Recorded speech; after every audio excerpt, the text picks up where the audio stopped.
This is going to be really quick because I was trying to use my phone and it wasn't recording. I'm planning on getting a bigger SD card for my phone soon and getting all that storage organized on it. Okay, I hope this is okay. I'm just going to put it like this, but like sit like this. So basically what had happened is, well, one second, let me find some. Okay, there we go. That's kind of a little bit better. Anyway, so basically, I was called in for a defamation lawsuit currently. So I'm not too worried about it. I won't go into detail as to why I'm not so worried about it because I don't want it to hinder the results of the investigation, towards me. But I will just ask a favor of you all. If you are making any comments under my video, any of my videos, to please keep them respectful, even if they are, commenting on the situation or maybe what you think of the other party that I am mentioning or any of the parties involved. Even towards me, like, let's try to keep it respectful. So I know that's hard to do. There's times where I just want to, yell into a pillow and be like, oh, why is the world like this? It's frustrating. But these things in Korea can be slander. So we don't want to be doing that too. We don't want to be having defamation issues as well. Let's be careful with that. And what I mean by that is you can think that, something that any of the parties involved, whether it be the police station, the government workers, the other party, and being involved with my son being taken might be morally unjust, might be wrong, might be unethical, might be very inhumane. You can say something like that. I'm using my own words, I guess, because those are the feelings I have. You can state something like that. You can say, wow, I can't believe that, a law system would allow this. Things like that are fine. You're allowed to feel how you feel, but blatantly coming out and being like, wow, that person is just whatever, like such a jerkwad or something. I don't know. I'm trying to use something that won't get taken down by TikTok. Use your imagination. The worst things you can think of. Let's try to be respectful to not use those comments.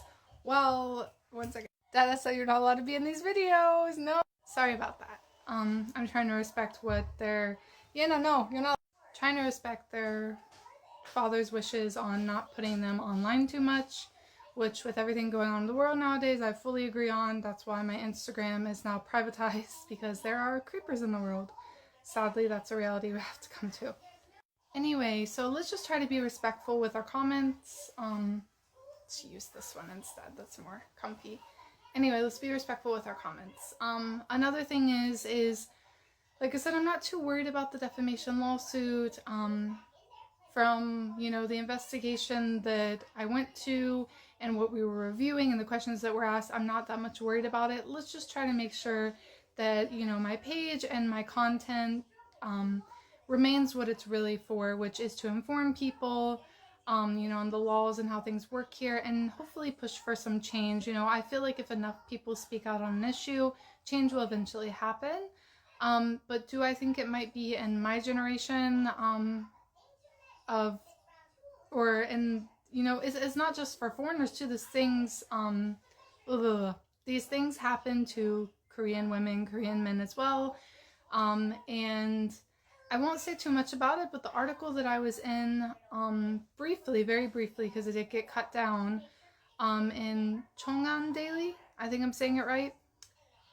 Some of the people involved have gone through this as well, which is quite crazy. And I'm talking about, the people that are involved in the actual written article, meaning, the people that were listed in the written article, but other people as well. So this is a very widespread issue, more than people are aware of, especially with the fact that Korea doesn't tend to have any kind of 50-50 custody system, although it's not illegal or impossible.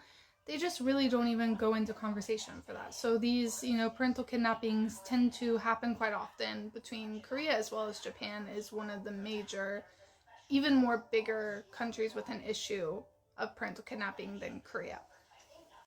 Anyway, another thing for an update, I got notice today. I have to wait until I get the mail notice to check, or I'm going to go to the police station and check, but on my alert system on my phone, it told me that the case that I had given statement on in early October, I believe, that had came back where I believe, from what I can tell on my phone, not going to state for sure, that came back that it was being transferred to the prosecutor's office.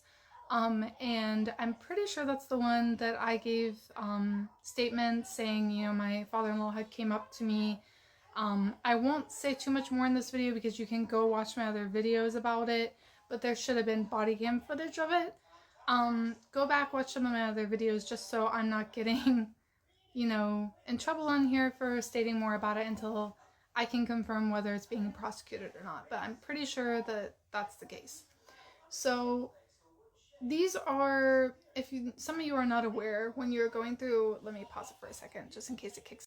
When you're going through a divorce in Korea, mostly, I'm not too divorce focused on here because I feel like, you know, that's not something my page is about per se, unless it's geared towards foreigners who are struggling to go through divorce for maybe domestic violence issues, things like that. My page is really for the custody part of it or aspect of it.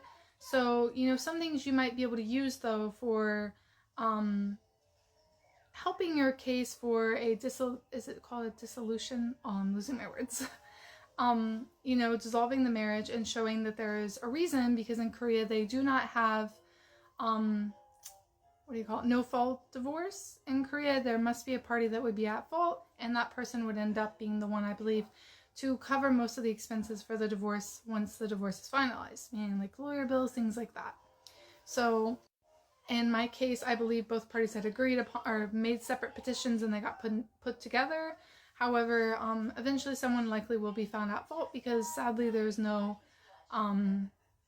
you know, way to process it without an at-fault party.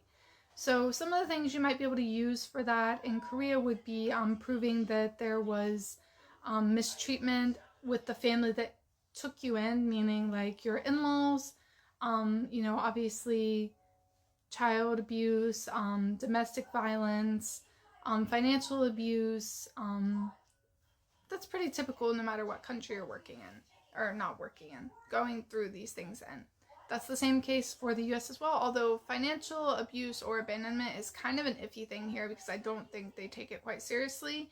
For example, if you were in the US and you just up and like left your partner, and or they were, especially if they were a stay-at-home parent and that was agreed upon, and you left them and just didn't pay the bills all of a sudden, that would be abandonment, especially financial abandonment, things like that, spousal abandonment. So that is considered a pretty big issue in the US. However, here I don't think that that's ever something that my lawyer thought would be taken too seriously. So anyway, I'm not going to give too much more statement on in this video because I need to clear some of my videos off my tablet to record. But I just want to give you guys an update on what's kind of going on. For right now, I went to one of the first parental meetings. They kind of went over everything. I do believe I have to start paying child support starting February. The judge was very graceful and very kind and allowed me this time to prepare for that, being that I was, you know, he kind of explained, you know, as she got kind of pushed out of the house and had to start over with everything so abruptly, then let's give her some time to get on her feet. I did really appreciate the judge being graceful with that and being kind with that.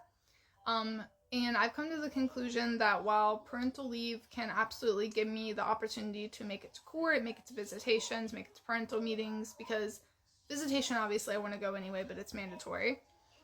Parental meetings, which can be 1 to 2 times a month, I think they're trying to make 12 of these, which usually there's only 2. If the translator translated correctly, I'm not quite sure. But it's to choose who's better fit so they can tell the judge who's better fit to raise our son. Anyway, so 2 of these things are absolutely mandatory. Court, I can send my lawyer for if I really have to, but that's the reason I was on parental leave. I've come to the conclusion, though, that obviously in Korea for getting custody, me stating that I'll get a job after court isn't going to help because they want to see it now. So just to wrap this up, I do plan on getting a full-time job soon, within the next couple weeks. So you might not see me posting on here as much, but I am still going to try to make it a weekly thing at least. I do feel like going back to work, while it might be hard to get to these things and I might have to compromise for these parental meetings. Oh, why am I saying it like that? I do think it'll help with custody long term. Anyway, bye!